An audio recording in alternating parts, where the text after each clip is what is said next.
9월 첫날입니다. 예배로 함께 출발하게 되면 감사하고요. 오늘도 주시는 말씀이 우리의 갈 길이 되셨으면 좋겠습니다. 오늘 본문의 말씀을 가지고 지상의 교회의 큰바위 얼굴 신약교회라는 제목으로 두 번째 시간 갖도록 하겠습니다. 사도행전이 시작하는 이 부분에 복음으로 출발한 그 핵심 공동체 교회가 어떤 모습을 갖췄는지를 소개하고 있습니다. 그 이유가 뭘까요? 이는 역사 속에 존재하는 이 땅의 교회, 혹 다른 말로 지상의 교회가 그 교회를 기준 삼고 모델 삼아 닮아가길 원하시는 실제이며 분별하기 원하시는 기준이 되길 원하시는 거죠. 닮음과 분별이 아마 그 목적 중에 하나일 것입니다. 그래서 중세의 어둠을 지나 교회의 교회다움을 회복했던 종교 계획자들은 그 시간을 지나면서 고군분투하는 가운데 아주 한 문장에 앞으로의 교회가 어떻게 해야 될지를 이렇게 표현했습니다. 개혁교회는 언제나 개혁되어야 된다.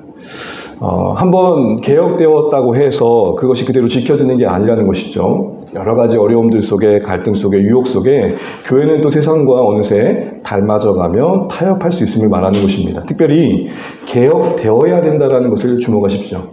개혁하자가 아닙니다. 이 말은 개혁의 주체는 하나님이고 그 말씀이시며 개혁의 주 대상, 우선순위는 교회여야 한다는 것입니다. 우리는 가끔 세상을 바꾸자, 세상을 변화시키자는 말을 합니다. 틀린 말 아니지만 그 우선순위에 있어서 하나님의 방식은 우리 자신 안에서부터의 변화일 것입니다. 이웃을 바꾸기 전에 내 자신이 먼저 바뀌기를 원하시는 거고, 또 교회가 세상을 바꾸기 전에 교회가 먼저 교회다워지기를 원하시는 거죠. 그래서 개혁의 우선순위에 교회가 있다는 것만을 분명히 알아도 우리가 잘못된 선택과 판단을 하는 데서 조금 더 보호받지 않을까 싶은 생각을 해보게 됩니다. 세상 속에서 교회는 언제나 자신이 누구인지 어떻게 자리매김해 가야 되는지를 다시 말해 끊임없이 성찰해 가야 한다는 것입니다. 이런 성찰이 부재할 때 교회는 세속적인 모습, 세상을 어느새 닮아갈 수 있고 스스로 그러지 않은 척 개토화되고 있음에도 불구하고 아파하는 세상에 전혀 공감과 함께하지 못함에도 불구하고 우리는 틀리지 않았다라는 위선으로 비춰질 수 있는 것이죠. 좀 오래된 일이긴 한데요. 한 TV 매체의 문제 제기로 식약청에서 한 제약회사의 약을 재검사하라고, 그 약 효과가 있는지, 치료 효과가 있는지를 검사하라고 문제 제기를 했던 적이 있습니다. 상당히 이슈가 됐던 건데요. 그 약은 바로 이렇습니다. 씹고, 뜯고, 즐기고, 맞죠? 이가 튼튼, 간단. 잇몸 시릴 땐 오직했으면 약사들에게 그분들이 잇몸, ip이 아픈 분들 그런데요. 이가탄 주세요, 인사들 주세요. 보통 보면 여기가 아픈데 어떤 약을 줘야 돼 이러잖아요. 광고 효과가 상당한 거죠. 그런데 여러분 알고 계신 것처럼 약품이 아니라 이제는 그거는 식품으로 팔고 있습니다. 식약청의 약효 검증 조치를 내렸을 때 제약회사들은 할 말이 없는 거죠. 그래서 약품이 아닌 식품을 드러낸 것에 대해서 한 의사가 평가하면서 이런 말을 한 글이 있어서 제가 좀 인상 깊어서 옮겨왔습니다. 보시게 되면 제가 한번 읽어드릴게요. 광고하는 사람들 연기하는 것이 간증하는 게 아닙니다. 이런 경우 개발비보다 광고비를 훨씬 많이 씁니다. 저게 식품인지 약품인지 잘 구분해야 됩니다. 저는 이 말이 와닿았습니다. 연기자들이 연기하는 것이 간증하는 게 아닙니다. 우리 최불암 씨에게 많이 속은 거죠. 그 개운한 표정의 그 웃음의 인사돌인가요? 인사돌이죠, 최불암 씨는. 이가 튼튼은 우리 누굽니까? 이름도 생각이 안 나요. 그 두 가수, 트로트 가수 두 사람이 있었잖아요. 이 의사의 말을 보게 되면은 현실적인 이야기를 하는 거죠.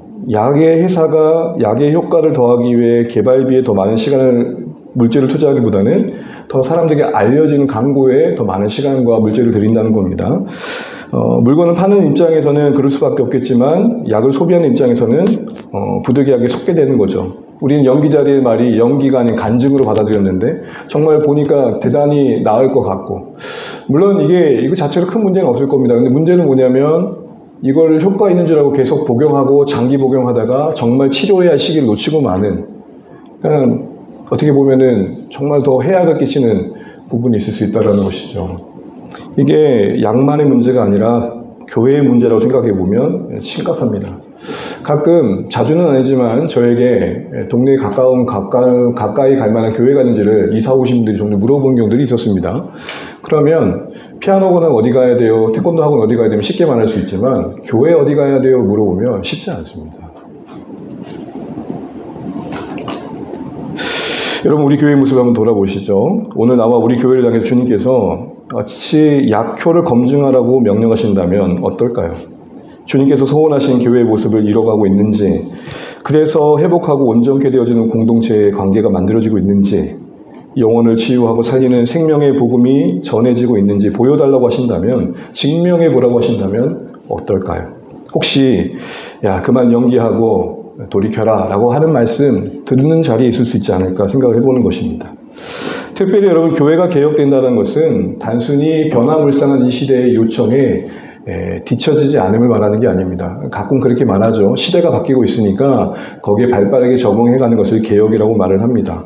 변화를 모색해야 되지만 사실은 교회 개혁의 본질은 그런 아젠다가 아닙니다. 다른 말하면 그 교회의 개혁한다는 것은 시대의 개방적인 자세를 가지고 뒤처지지 않은 이 의미보다는 성경으로 돌아가는 것입니다. 변하는 세상 속에 변하지 않는 가치가 교회의 본질이 되어야 한다는 것입니다. 이런 맥락에서 첫 교회 공동체의 모습을 우리가 살피고 있습니다. 교회다움의 교회다움을 보여주신 이 내용 속에서 우리는 오늘 이 시대의 교회 속에 이 교회다움을 어떻게 구현해내야 할지를 고민해야 되는 것이죠.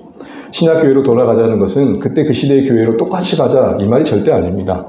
그 시대를 통해 보이신 교회의 교회다움을 오늘 이 시대에 어떻게 담아낼까를 고민해 보신 그 모습이 있어야 된다는 것이죠. 그런 고민 가운데 이 땅의 교회는 참 여러 가지 모습으로 드러나게 될 것입니다. 배우며 성장하는 공동체, 돌봄과 나눔이 있는 공동체, 기쁨과 경건의 예배가 있는 공동체, 전도하는 공동체, 이 모든 게 관계 속에서 열매 맺어집니다. 그래서 여러분 우리는 이 말씀을 계속 살피면서 우리 안에 좀 점검해 봐야 될 게 있습니다. 나는 주님께서 소원하시는 교회에 대한 목마름이 있는가? 갈망이 있는가? 우리는 교회를 지나면서 교회 안에서 지내면서 나름 긍정적이든 부정적이든 교회에 대한 나름의 생각들을 갖고 있습니다. 바라기는 오늘 본문의 말씀에 계속되는 여정이 교회를 다시 만나는 시간들이 되시면 좋겠습니다. 실망스럽게 고개를 절레절레하는 분도 계실 거고 언젠가 나갈 거예요 라고 막연히 내일로 미루는 분들도 계시지만 또 교회 안에 우리 정작 우리가 교회의 가치와 영광, 아름다움, 그 본질적인 측면들을 우리가 볼 수 있었으면 좋겠습니다. 그리고 그 교회의 본질을 그 하나님의 뜻하심을 어떻게 하면 담아낼까, 더 이뤄갈까를 고민하면 좋겠습니다. 그래서 여러분 우리가 비유컨대 우리가 큰 바위 얼굴이라는 주제를 가져오면서 이 메타포의 이슈를 가져오면서 어니스트가 했던 마지막 말을 우리가 지난주에 나눴습니다. 주인공 어니스트가 했던 말이 뭡니까? 모두가 어니스트를 큰 바위 얼굴로 추송할 때 어니스트는 정작 그렇게 말했습니다. 아니야, 큰 바위 얼굴을 더 닮은 존재가 있을 거야. 왜 이제껏 날 몰라봤니? 이렇게 얘기하지 않는 거죠. 아우, 종교회가 여기서는 이렇게 몰라보셨어요가 아니에요. 정작 우리는 더 목말라야 됩니다. 주님께서 원하시는 수준으로, 모습으로 그려내신 그 디자인 앞에 우리 모습을 살피는 겸손한 성찰이들이 필요합니다. 왜일까요? 세상을 향한 교회의 최고의 섬김은 교회다워지는 겁니다. 아름답다라는 말에 여러 어원이 있는데 그 중에 하나가 나답다라는 말입니다. 교회가 아름답다라는 말은 뭘까요? 교회가 교회답다. 세상이 교회를 통해서 봐야 될 것이 있다는 것입니다. 아니, 교회만이 이 땅에 존재함으로 세상에 줄 수 있고 나눌 수 있는 게 있다는 것입니다. 여러분, 우리는 인사돌 이가탕이 되지 않으면 좋겠습니다. 우리 나누는 것이 식품인 줄, 약품인 줄 알았는데 식품이지 않길 바랍니다. 그런 측면에서 우리 두 번째 큰 바위 얼굴 두 번째 모습을 보면서 우리의 교회다움을 생각해 보겠습니다. 두 번째 큰 바위 얼굴은 뭡니까? 서로 교제하기에 애쓰는 중에 함께함이 있고 돌봄과 나눔이 있습니다. 함께함과 돌봄과 나눔. 42절 말씀 다시 한번 읽어보겠습니다. 시작. 그들이 사도의 가르침을 받아 서로 교제하고 여러분 지난주에 나눈 것처럼 얼핏 보면 번역상 기도하는 걸 힘쓰는 것만 이야기하는 것 같습니다. 그러나 네 가지 동사가 다 힘쓰다에 연결되어 있습니다. 원문을 보면 쉽게 파악이 됩니다. 그래서 그들이 오로지 힘썼다. 뭐 하는데? 배우는데. 사도의 가르침을 듣고 배우는데, 교제하는데. 그리고 떡을 떼는데 기도하는데 이렇게 묶여 있는 것이죠.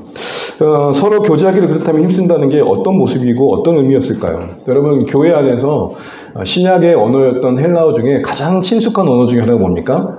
디아코니아, 코이노니아. 디아코니아는 섬김이란 말이고 코이노니아는 교제란 말입니다. 여러분, 그래서 여러분 교회 보통 보면 친교실 그래가지고 뭐라고 적어놓죠? 코이노니아실이라고 적습니다. 친교 그러면, 코이노니아 그러면 우리는 항상 너와 나 사이에 이루어질 친밀함, 친목을 생각합니다. 그러나 여러분, 코이노니아의 가장 중요한 의미는 너와 나가 아닌 제3의 장소, 그 공동의 장소에서의 만남이며 그 안에서 함께하며 나누는 겁니다. 그러니까 중요한 건 뭐냐면 우리는 보통 교제 그러면 뭐예요? 너와 나예요. 그런데 성경이 말하는 우리가 익히 교제로 알고 있는 코이노니아의 본래의 개념은 너와 나가 아니라 제3의 장소에서의 만남. 서로를 바라봄이 아니라 서로를 뛰어넘는 그 어떤 가치를 향한 나아감입니다. 그래서 여러분, 교회를 설명할 때 바울이 고린도 교회를 향해 이렇게 설명합니다. 우리 고린도전서 1장 9절 함께 읽어보겠습니다. 시작. 너희를 불러 그의 아들 예수 그리스도 우리 주와 더불어 교제하게 하시는 하나님은 뭐하시니? 이쁘시도다. 신실하신 하나님께서 너희 곧 교회를 부르셨는데 그 부르신 신자들은 누구와 함께한대요? 예수와 함께한다라고 말합니다. 이거를 그래서 우리 주와 더불어 교제한다라고 말합니다. 이때 이 교제가 코이노니아입니다.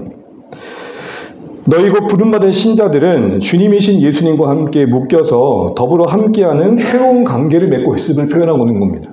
그런 의미에서 보면 성도들에게 코이노니아는 그 제3의 장소는 어디입니까? 예수 그리스도입니다.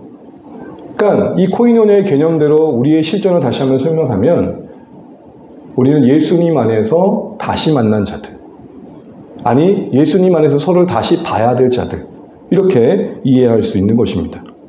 그러므로 성도들은 예수님의 시선과 관점으로 묶인 공동체 안에 서로를 볼 수 있는 안목의 점검이 필요한 거죠. 그래서 여러분, 신약 성경의 교회를 향해 권면한 내용 속에 대표적으로 고린도전서 12장에 보면 이런 말이 나옵니다. 교회는 그리스도의 몸의 지체다. 우리 몸의 어느 지체 중에 나와 분리시킬 수 있는 게 있습니까?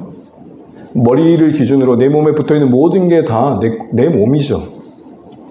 로마서에서는 주님께서 대신 죽으신, 로마서 14장에서는 주님께서 대신 죽으신 지체라는 표현까지 쓰고 있습니다.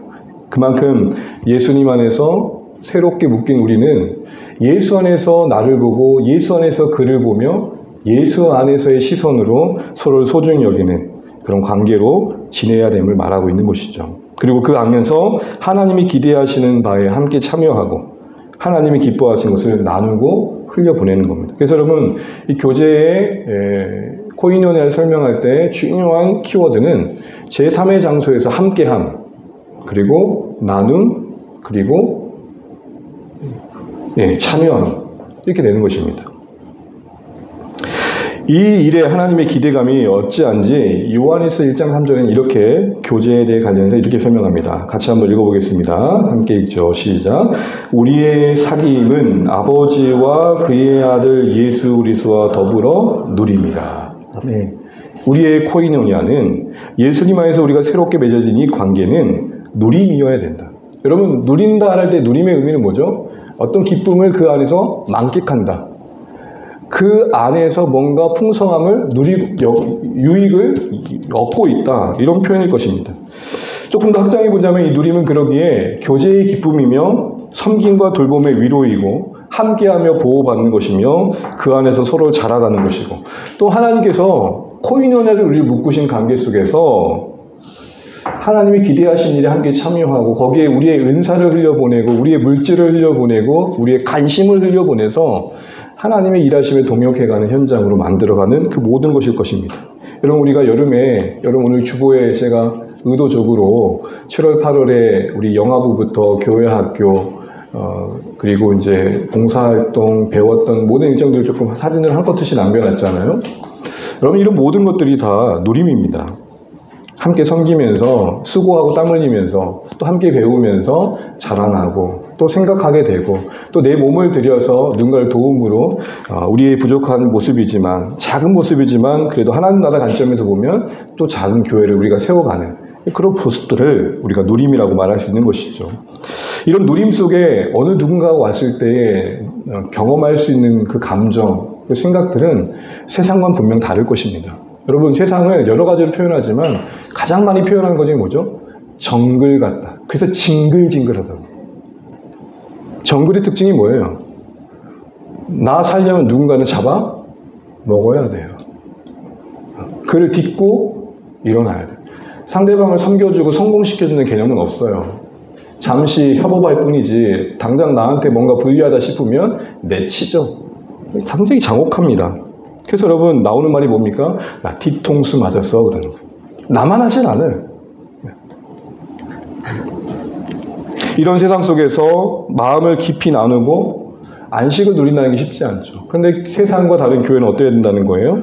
그런 세상에서 찢긴 누군가는 그 고단함과 피곤함을 내려놓을 수 있는 곳이 이곳이 되어야 된다는 거죠. 그러니까 여러분, 우리가 예수 안에서 정말 진실한 관계 안에 누림이 있는 공동체를 만들어가고 있을 때에 우리는 모르지만 마치 물고기가 물 안에 있어서 물이 물인지를 모르듯 우리는 잘 모르지만 정말 이곳에 처음 오신 분들에게는 그 공기 자체가 낯설지만 너무 좋고 반가워. 그래서 어느 부분들을 보면 그냥 교회에 앉아있는데 그 앉아있는 온기만으로 눈물을 흘린 경우가 있습니다. 눈물 자체가 귀하다 그 얘기를 하기 전에 그 어떤 마음을 움직이는 감동이 분명히 있더라는 것이죠. 사랑하는 주안의 가족 여러분, 우리의 모습은 이런 누림 가운데 있습니까? 더 나은 자와 더 못난 자를 나누고 있고 세상의 이 경쟁의 고단함 속에 지친 우리가 교회 안에서마저도 더 나은 자가 있고 더 못난 자가 있고 그런 게 어디 있습니까? 우리 모두는 다 하나님 앞에 동일한 자죠. 이런 관점으로 우리가 볼 때 사실 현실은 또 그렇지 않다라는 생각들을 해보면 참 고민이 많아집니다. 하나님은 이런 묶임 속에 사귐 속에 누림이란 걸 담아내기 원하시는데 우리는 누리고 있는가? 조금 보편적인 관점에서 한번 생각을 해보죠. 한두 해가 아니라 오랫동안 교회가 이 땅에 존재하는 동안 다루어진 여러 문제들을 다 다룰 수는 없지만 몇 가지만 생각을 해보자면 소속에 비해서 권속의 의식이 그 경험이 부재한 경우는 참 많다는 겁니다.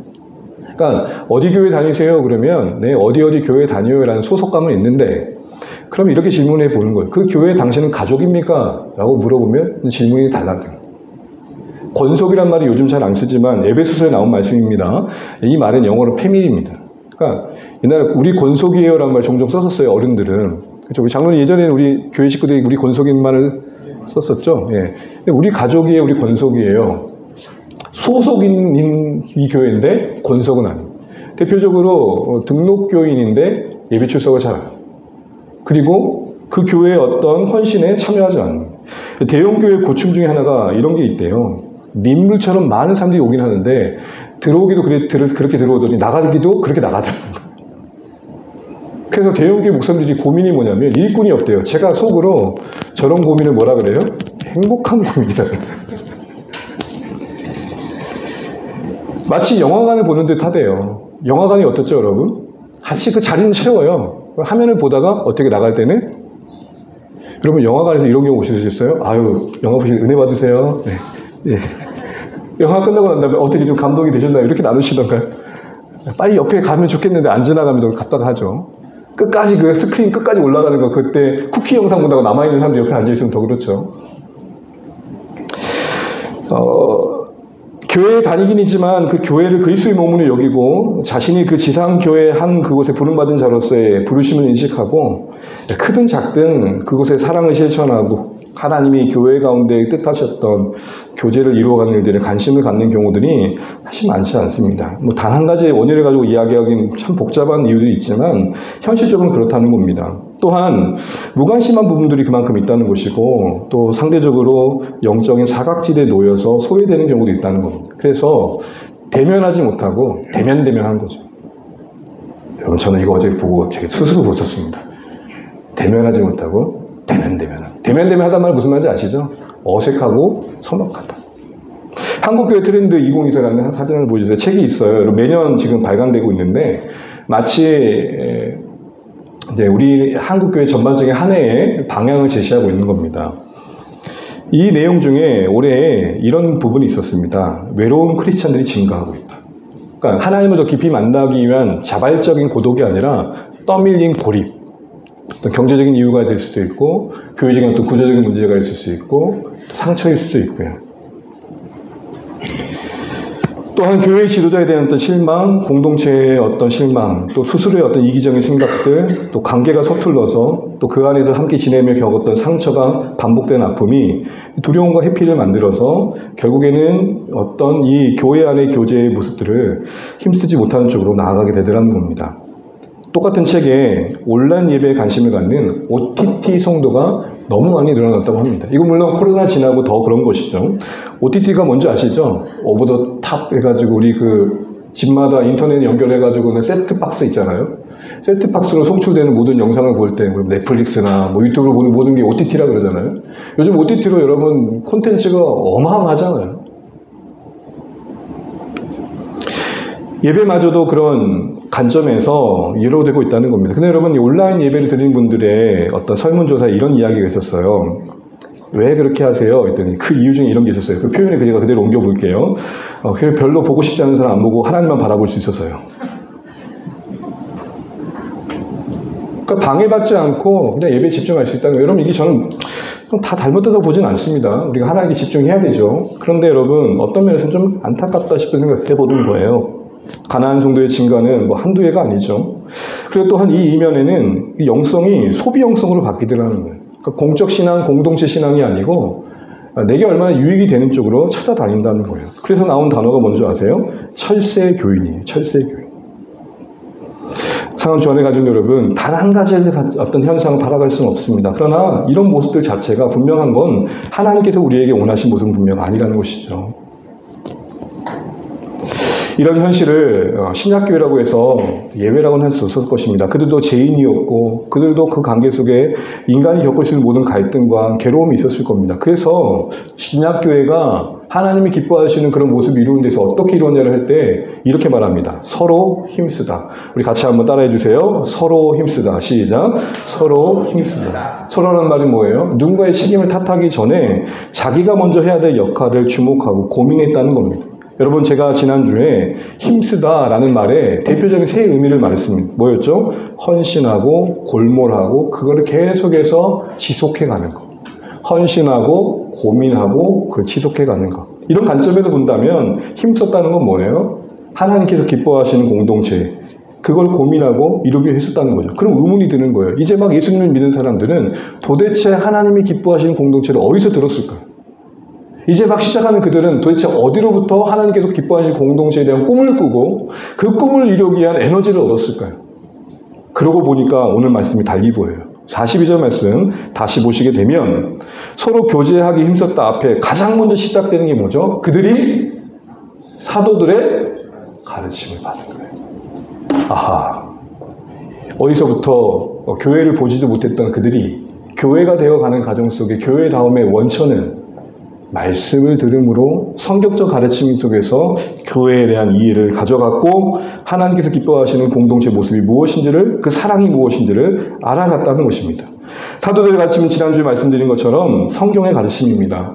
성경은, 말씀은 교회 가운데 주신 하나님의 은혜의 수단입니다. 그러기에 성경을 가르치고 그 가르치는 현장에 열정적으로 자신을 들였다는 것은 은혜 얻기를 힘썼다는 것입니다. 말씀의 은혜가 그들의 교제에 영향을 끼쳤다라고도 말할 수 있는 것입니다. 그러니까 단순히 예수 믿은 감격에, 그 첫 감격에 기분 좋음으로만 맺어진 관계가 아니라 말씀을 들으면서 고민했다는 거죠. 아, 저거 마음에 안 든데? 아, 하나님이 또 이렇게 하라고 하시네? 잃은 것이 7번 용서하라고 하시네? 교회는 가족이라고 하시네? 그 모든 복음서에서 증거된 주님의 말씀을 사도들도 증거 나면서 하나님은 낮은 자를 저렇게 찾으시네? 그런 모든 복음서의 이야기들이 사도들을 통해서 증거될 때 교회는 들으며 고민하며 그 자신들이 겪는 교제의 실존의 문제들을 다루어 갔다는 것입니다. 말씀의 은혜됨 아래서 성령에 공급해 주시는 사랑과 긍휼과 선한 마음들이 그들의 소유에 대한 개념을 바꾸고 서로에 대한 인식을 바꿨다는 것이죠. 그래서 여러분, 오른편 도표를 보시면 나와 너가 있다고 생각해 볼 때 우리는 예수 안에서 코인와의 관계를 만들어가는 거잖아요. 그런데 한 번 더 눌러주세요. 내가 하나님께로, 네가 하나님께로 갔을 때 더 가까워지는 거예요. 그러니까 제가 이명현제가 가까워지고 맨날 주구장창 밥 먹는다고 가까워질까요? 네, 한계가, 물론 이명현 되게 행복할 것 같아요. 한계가 있는 거예요. 친교가 만드는 깊이는 한계가 있는 거예요. 우리 모두가 말씀의 은혜 아래서 거할 때에 하나님이 만드시는 교제의 교제감을 만들 수 있어요. 그래서 여러분 저는 이걸 이렇게 표현하고 싶어요. 울림이 만든 어울림이라. 하나님이 우리를 울려주시고 그 울림이, 제가 가끔 경험하는 건데 나도 모르게 눈물이 날 때가 있어요. 어떤 생각이 깊어져서 그것이 깨달아지고 감사가 될 때. 근데 그때에 자녀가 와서 말을 걸면 왜 이렇게 내 말이 유순해지는지. 아빠 이거 해주세요. 그래 하은아.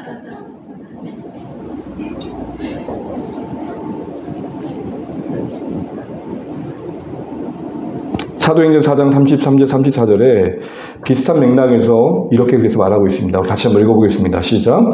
사도들이 큰 권능으로 주 예수의 부활을 증언하니 무리가 큰 은혜를 받아 그 중에 가난한 사람이 없으니. 아멘. 교회의 교회다움 속에 흘러간 섬김이 교회의 핏자란 자를 도와 가난함을 도왔다라고 말하고 있는데 그 시작이 뭡니까?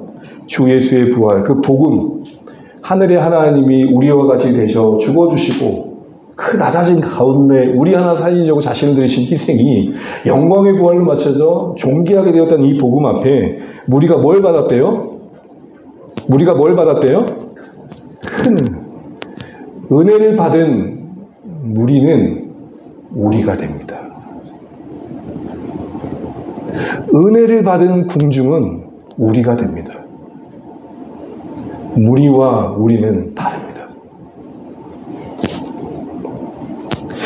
은혜 안에서 우리는 그동안 안 보였던 내 자신이 발견되어지고 채 느끼지 못했던 다른 사람의 힘겨움과 아픔이 보여지고 관심 갖지 않았던 이들의 삶이 눈에 들어오는, 이걸 전문 용어로 철든다. 우리 애들이 철들 때 뭐가 보여요? 굽은 아빠의 등이 보이고, 옛날에는 키가 나보다 컸었는데 엄마가 키가 작아지고 내가 소가리를 많이 시켰네 라는 것들이 들려지는 거예요. 이럴 때 철든다고. 말씀의 은혜 안에서 우리 자신이 재발견되어지는 깊은 감동과 회개 속에 우린 타인이 다시 한번 이해되어져. 그 안에 채워진 국률의 마음이 공감을 만들고 배려를 만들고, 뭐가 보였던 다른 사람의 슬픔이 내 슬픔이 되는, 더 나아가 내 손에 들려진 것이 이제는 바르게 계산되어지는 거예요. 이제는 받은 것을 계산할 줄 아는 거예요. 빚진 것을 계산할 줄 아는 거예요. 그리고 그만큼 흘려보내는 것을 계산하지 않는 거예요. 손익을 따지지 않는 거예요. 내게 주어진 게 내 것이 아니었으면 하는 순간부터 이제는 내가 물질의 노예가 아닌 물질의 주인의 제대로 된 역할을 하게 되는 것이죠. 위탁받았다는 것을 바로 알고 주인이 아닌 천지기로서 이제는 관심이 어디로 흘려보낼까가 되는 거예요. 그 예로 오늘 본문을 보십시오. 이렇게 보면 진짜 그들이 은혜 받은 게 맞아요. 45절을 볼까요? 믿는 사람이 모이되 누가 어떻게 모였대요? 다 all이에요. all believers. 그러니까 함께 모였는데 그 가운데 끼리끼리가 없고 이해관계가 없고 사랑할 만 사랑하는 게 아니라 그냥 다 모여 있대요.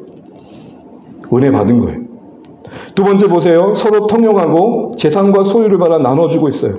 제 것을 제 것으로 여기지 않고 희생하고 있죠. 여러분 이걸 가지고 사유재산의 무용론을 얘기하는 분들이 계시는데 그렇지는 않은 것 같아요. 보세요. 통용하다 팔다 나눠주다는 게 동사의 시제가 반복이에요. 여러분 조금 상식적으로 알고 계세요. 헬라어의 시제상 반복되는 것은 미완료로 써요. 근데 이거는 계속되는 행위예요. 그렇다면 여러분 이런 말이에요. 단번에 내 모든 재산을 다 팔아버리고 어떻게 하든 상관없어. 이게 아니라 나는 내 자산과 소유를 하고 있지만 그때그때의 필요에 맞게 반응했다는 거예요. 누군가 애절한 필요가 있으면 그때그때 내 것을 흘려보냈다는 거예요. 이 말은 바꿔 말하면 언제든지 필요하면, 공동체에 누군가가 아프다면, 도움이 필요하다면 십시일반 형편권 내 안에 흘려보낼 수 있는 것들을 흘려보냈다는 것이죠. 그래서 나도 힘겨운 건 맞지만 더 어려운 자, 더 낮은 자, 더 공경이 처한 자들에게 눈을 두고 있었다는 것입니다. 은혜 받은 거예요. 흘려보내려고 한다는 생각들은 뭡니까? 항상 내 시선이 나보다 낮은 곳으로 향하고 있다는 거예요. 만약 우리 시선이 내 위를 바라보고 있으면 움켜쥐려고 하지 흘려보내겠습니까? 그래서 여러분 사도행전 4장 32절에는 그렇게 얘기하고 있습니다. 자기의 재물을 조금이라도 자기 것으로 여기지 않았다. 그러니까 자기 것이 있지만 자기 것을 여기지 않고 언제나 주께서 원하시면 그때그때의 필요에 맞게 반응했다라는 거예요. 여러분 여기서 보면 우리가 중요한 포인트 하나를 알게 돼요. 초대교회는, 신약교회는 이상이 있었던 게 아니에요. 비전이 있었던 게 아니에요. 어떤 비전을 정하고 이상을 정하고 함께 갑시다. 절대 그렇지 않아요. 그냥 누군가 아프대. 그래서 사랑했고 누군가 도움이 필요하대. 그래서 나의 물질을 흘려보냈고 근데 그게 길이 된 거예요. 그래서 그 뒤에 후대의 교회 입장에서는 그게 비전이 된 거예요. 저는 이거 보고 조금은 목회에 있어서 우리의 교회에 있어서의 모습을 다시 한번 봤어요. 우리가 뭔가를 정하고 거기를 달려갑시다가 아니에요. 우리 하나님의 은혜 안에 거할 뿐, 진리와 사랑으로 충만해질 뿐, 그때 우리 교회에 마주하게 하신 필요 앞에, 그 결핍 앞에, 누군가의 도움이 절실한 그 상황 앞에 우리가 반응하다 보면 우리가 가는 길이 될 줄로 믿습니다. 어느 길을 정해놓고 저기로 갑시다. 꾸역꾸역 끼겨 넣는 게 아니라 하나님이 진리 안에서 우리 마음을 모아주시고 그 모아진 마음 안에 하나님이 어떤 목표를 향해 우리 마음을 향하게 하셔서 그 순종의 걸음들이 길이 되어지고 어느 누군가의 어떤 교회의 입장에서는 저렇게도 할 수 있겠구나라는 하나의 제안이 되는 게 교회의 모습이지, 야 어느 교회 저렇게 해서 성공했다더라 라고 어떤 솔루션을 가지고 와가지고 프로그램을 가지고 와서 저렇게 하면 되는데 여러분 그거 아니었어요. 초대교회가 그냥 그들은 사랑할 뿐이었는데, 그들은 다만 자신들을 굴복시키고 은혜 안에서 순종했을 뿐인데 그게 뭐가 됐어요? 길이 됐어요. 이 사실이 저에게도 다시 새롭게 와닿았어요. 타원 주안의 가족 여러분, 목표 없는 것을 너무 허무해하지 마세요. 우리가 더 안타까워해야 될 것은 내가 지금 순종하지 않는 게 더 안타까워야 돼요. 우리 교회는 그럴듯한 비전이 있습니까? 제가 오래전 얘기를 하는데 2년 전에 어떤 분이 오셔가지고 저희 교회 비전이 뭐냐요? 갑자기 물어보니까 좀 당황스럽더라고요. 굳이 말한다면 우리의 비전은 이제 이럴 것 같습니다. 그때 하나님께 순종하는 것. 왜요? 교회는 제 교회를 만드는 게 아니에요. 제가 목회의 비전과 방향은 분명 한 걸음 더 대신을 해야 될 겁니다. 근데 그것마저도 우리가 마음이 모아지지 않으면 안 되는 거예요. 제 비전에 안 맞는 분은 나가세요. 그런 게 어디 있어요? 우리를 부르신 분은 하나님이시고 그 하나님 앞에 우리 역할을 감당하는 중에 진리로 충만케 하시고 은혜 주시사 모아진 마음이 무르익어 한 걸음 내디디면 감사할 뿐이죠. 여러분 작년과 달리 올해 한 해가 우리가 뭔가 한 걸음 더 내딛잖아요. 그거면 충분하지 않을까요? 내년에도 또 하나님의 인도하심 속에 부르심에 우리가 반응하면서 한 걸음 더 내딛다 보면 그게 우리가 어느 누군가에게 가야 할 길을 제시하고 있지 않을까요? 또한 46절에 보게 되면 각 사람의 필요를 따라 일했대요. 이 필요한 말을 주목해 보세요. 교회 성도들 가운데 은혜가 있다는 것은 필요를 볼 줄 아는 거예요. 무슨 말이냐? 어떻게 하면 내 거 채울까? 어떻게 하면 하나라도 내 몫을 챙길까가 아니라 필요가 보이는 거예요. 필요 그 이상의 원함이 없는 거예요. 자기 필요를 따라 자기 몫을 고집하거나 한 몫 챙기라는 사람도 없었다라는 거예요. 이런 거죠. 나만 어렵나요? 저 사람도 어렵고 누구도 어려운데 전 이만하면 됐어요. 이런 마음의 정서가 교회 안에 있었다는 거예요. 쉬운 예를 들까요? 아주 오래된 굳은 이야기이긴 합니다. 군대에서 가끔 써먹었던 정훈 시간에 써먹었던 거. 무더운 여름날 장병들을 앉혀놓고 옛날에 6.25 때 말이다.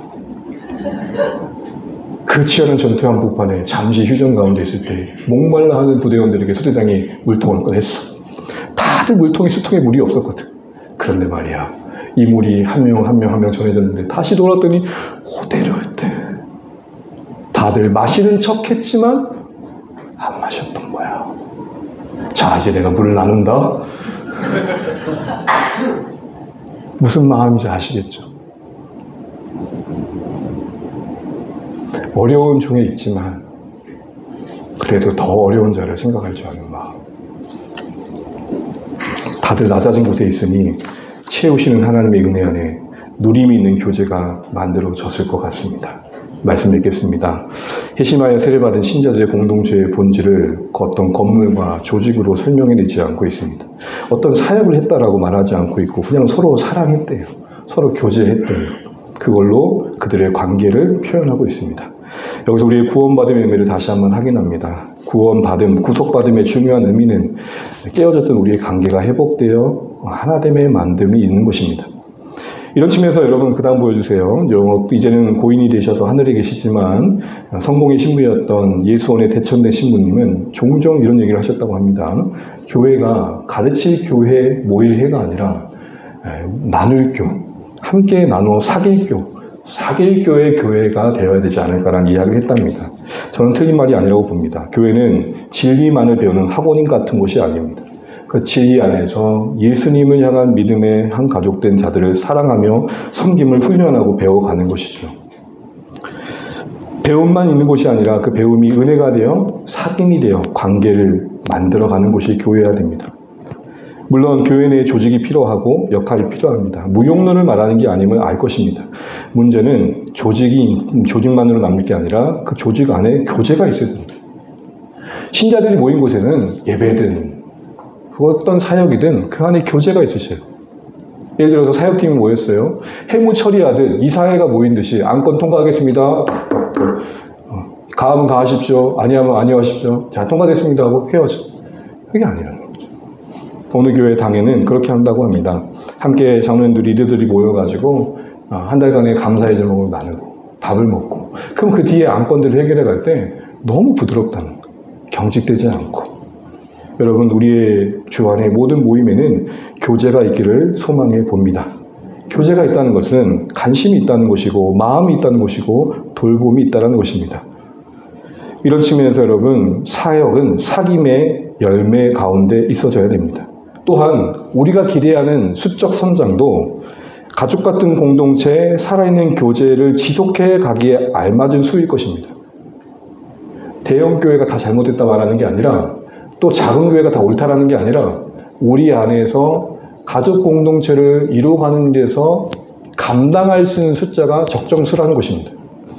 목회자 입장에서는 성도 한 분 한 분이 얼굴이 떠올려야 되고 그 가정의 그 삶의 기도 제목이 마음 깊이 늘 올려져야 되고 이런 일이 있으면 안 된다는 거죠. 싸우고 났는데 주차장에서 싸웠는데 서로 같은 교회였다는 걸 그때서야 안다면 가끔 그런 경우 있잖아요. 가끔 뭐 언쟁을 하고 있는데 어디 교회 다니세요 했더니 같은 교회. 끔찍한 일이죠.